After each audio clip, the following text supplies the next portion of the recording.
Well, I didn't expect to be discussing this today. We thought it was just going to be a Taty Castellanos video. In fact, originally it was going to be a Nuno in video to follow the fact that both myself and Gio did Nuno out videos yesterday. Not us, it's just these are the stories. Nuno's about to be sacked. No, he's not. Anyway, we don't even have to discuss that at all now, really, because Taty Castellanos has signed officially on the dotted line. We've seen Nuno Espírito Santo, a picture of him with his arm round each striker, probably neither of whom he's going to play in the next game. But there's another striker he might not be playing in the next game, and that is Callum Wilson, because this has come from The Athletic, I believe, who are saying Callum Wilson is due to, or could be leaving West Ham sort of now in this transfer window. In fact, Gio's the one that's read it. What did it say pretty much? Yeah, that's pretty much it. That he's in talks to leave West Ham 5 months after joining, stuff, so on and so forth. But I think what the interesting thing with this is, Gons, is the terminology. It's not he could be sold or he could be joining this club or that club.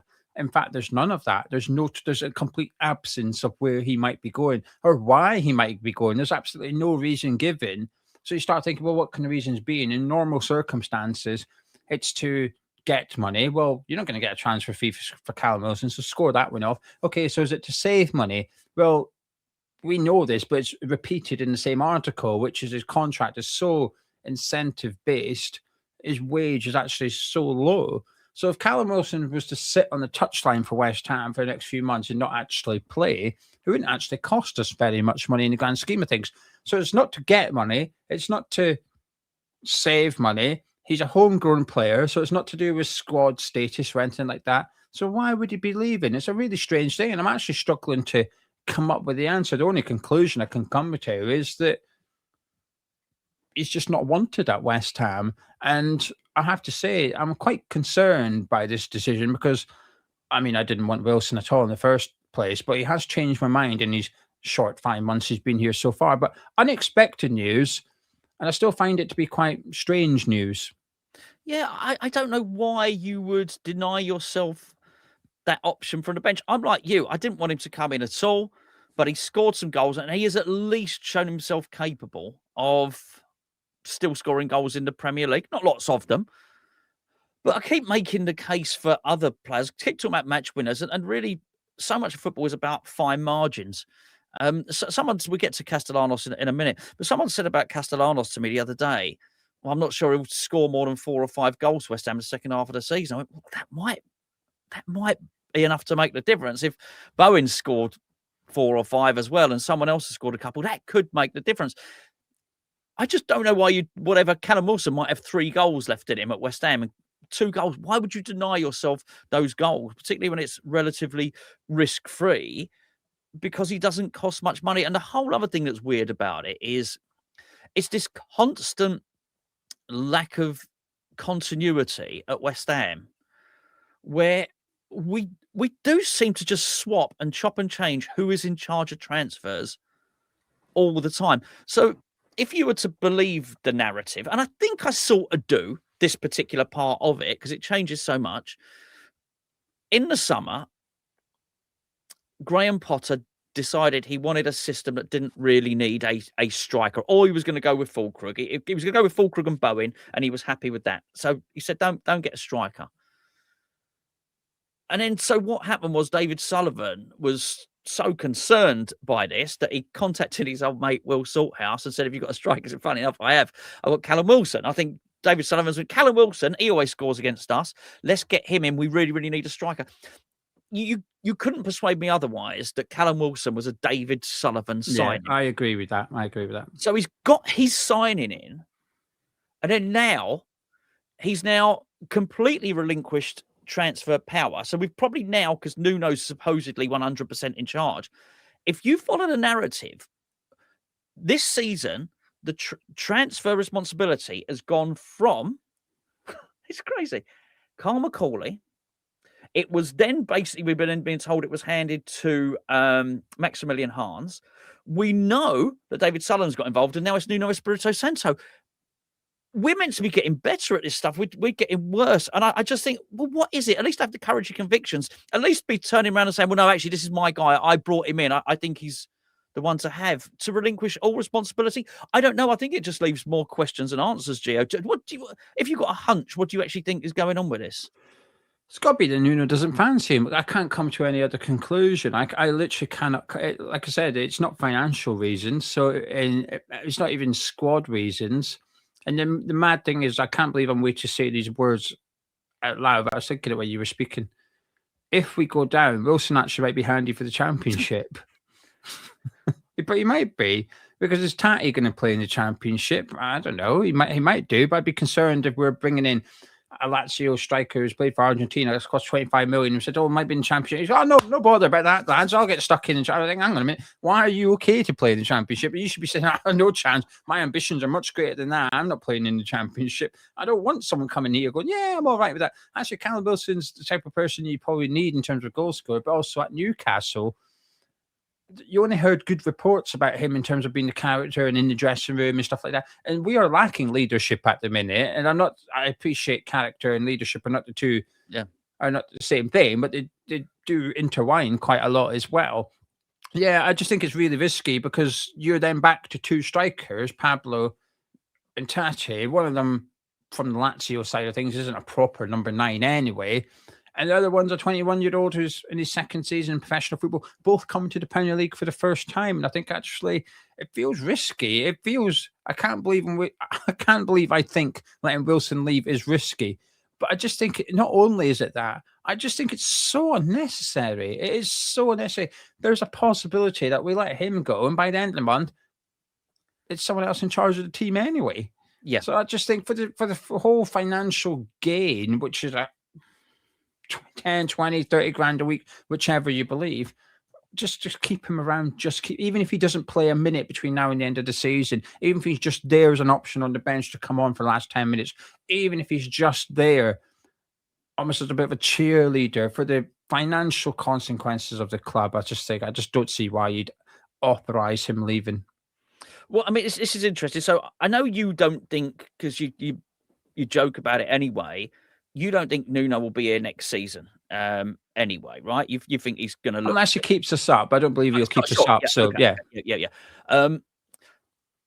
So would you concede that it's highly likely that if we lost, say, 3-0 to Nottingham Forest and then 2-0 to Tottenham, he'd be sacked? Yeah. Yeah. Don't you think it's weird as hell that they would even sanction this Castellanos one? Yes, that's the one that's alarming. I mean, the Wilson one's strange, but I think it might be, don't want to say insignificant, but I think the consequences probably aren't huge. But this Castellanos one, it's 25 million. It's a lot of money, and I've not been blown away by the reports around him either. It's not like I've been inspired in journalists that watch Italian football. I've listened to them and I thought, all right, I'm convinced this guy's keeping us up. And for 25 million, that's what I want to feel. I want to feel like this guy is going to make a big difference. And I think for that, you might have got Charlie Creswell and that left back from Utrecht, both of them for that price. I think, could we have been better served spending that money elsewhere? But yeah, it's a huge gamble, because it is. But not only that, I think the club are going about it. In both statements they've released announcing the player on the official website, they've written in there, they might as well just written, this is a Nuno signing. This is I can't remember how they worded it, a striker that Nuno really wanted to bring to East London in the colours of Claret and Blue, whatever they worded it like. They are making it very, very clear that these are Nuno signings and they are backing their manager big time in this window. Usually admirable, sometimes great. But when you're in the situation we're in now, it's actually quite, it could be both of those things, but also worrying. And I think it's all of them. It just feels so strange. And it's hard not to look back at the summer and think, why did you just spent 45 million or whatever it is? And then the numbers are, if they haven't already been leaked today, they will get leaked. I know the club will leak the numbers precisely. We spent this exact amount of money on strikers. It's already been done. I'm not surprised because they're bragging about it. Look at us. Look at us spending all this money on the manager. Well, that money would have been available back in the summer.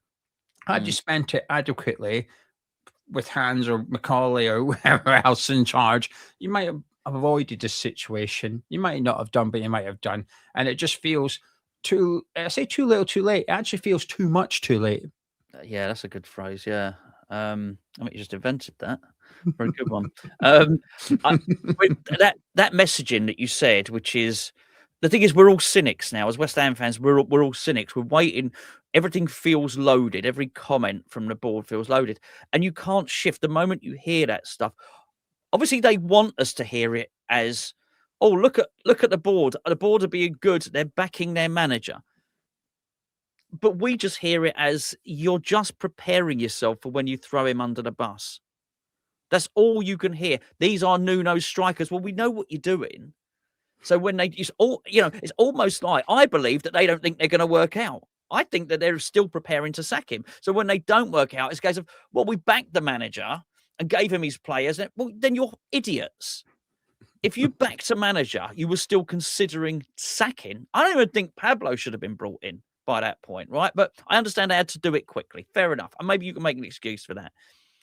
But you don't play him against Wolves, and you've got to say that they're going to start having squeaky bum and having double doubles. I don't even know. There would certainly be big reservations going into that.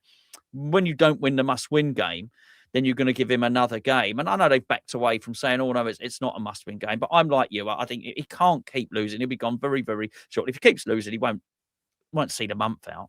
And then what? You bring another manager in. You say, "Oh, actually, you've got to work with this mishmash of squad, which is sort of Sullivan signings, sort of Moisey signings. It's sort of McCauley. There's a bit of Rob Newman in there for you.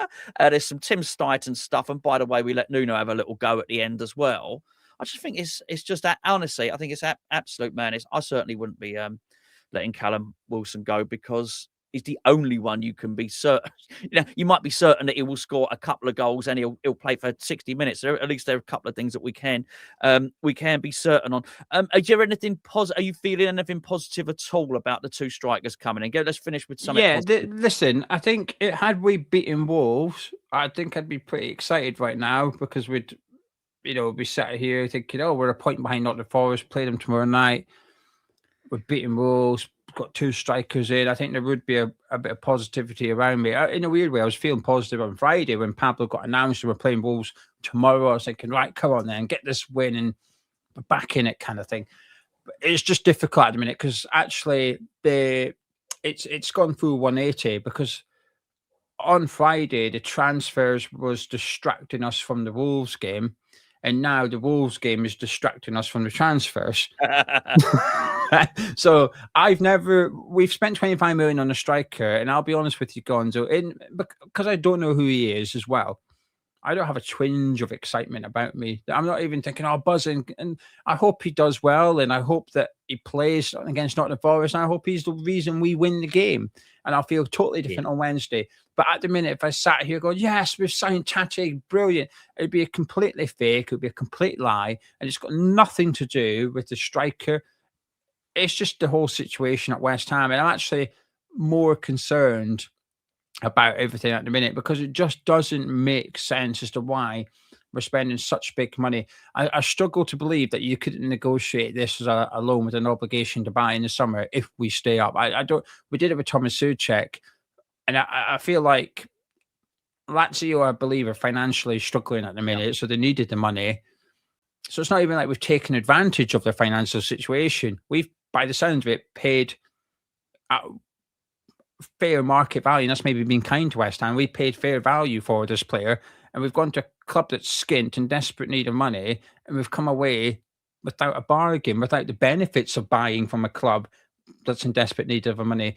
So how we couldn't, I don't know, even if it was such a heavy one, 5 million loan fee and 22 million if we stay, it would be financially big, but actually come the summer, you'd be looking at 22 million saved rather than 5 million lost. Whereas if we go down now, we're looking at this guy thinking, bloody hell, we've got 5 months of football out of him. We're going to be lucky we get half our money back for him because if we go down, he's probably not worked out. Yeah, the whole thing just, like you said, I can't remember, you called them idiots or you said it's stupid or both, but it feels a little... Both are true. Yeah, it feels a bit like that at the minute, which is, are you sure about, like, oh, we're backing the manager 100%. Yeah, okay, you're doing that, but are you 100% sure he's going to keep us up? The question shouldn't be, are you backing managers? The question should be, are you 100% sure he's going to keep us up with these two strikers? If the answer is no, I'm not so sure you should be signing them. No, and I agree. And if there is half a intention, half an inkling that you're going to swap the manager, and there's definitely a chance you're going to swap manager halfway through January, you'd have been much better off leaving the money for that next manager, because he might look at a squad. You might find out he wants to play a completely different system. And look, the whole thing's a mess. If there's one thing that's just ringing out from all this, is that we have no plan. We have no structure. We're reacting to everything. Everything is a reaction to a surprise that's just hit us. Everything seems like a surprise. The Wolves defeat seems like a surprise. Everything is a surprise. The whole lot, and everything is a reaction. There is no planning, and it's really weird. Off the back of, just read something last night about Brentford, who've obviously had a good win, and about planning. It was all about planning. You couldn't help but read it.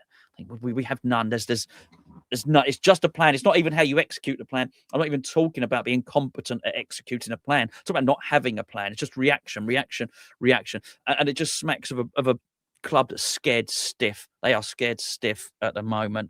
Anyway, we'll love you and leave you there. Just a little bit of admin before we go. Got a game tomorrow, so the itinerary would be breakfast show over on Patreon. If you are not a patron, then we still got the 7-day free trial, right?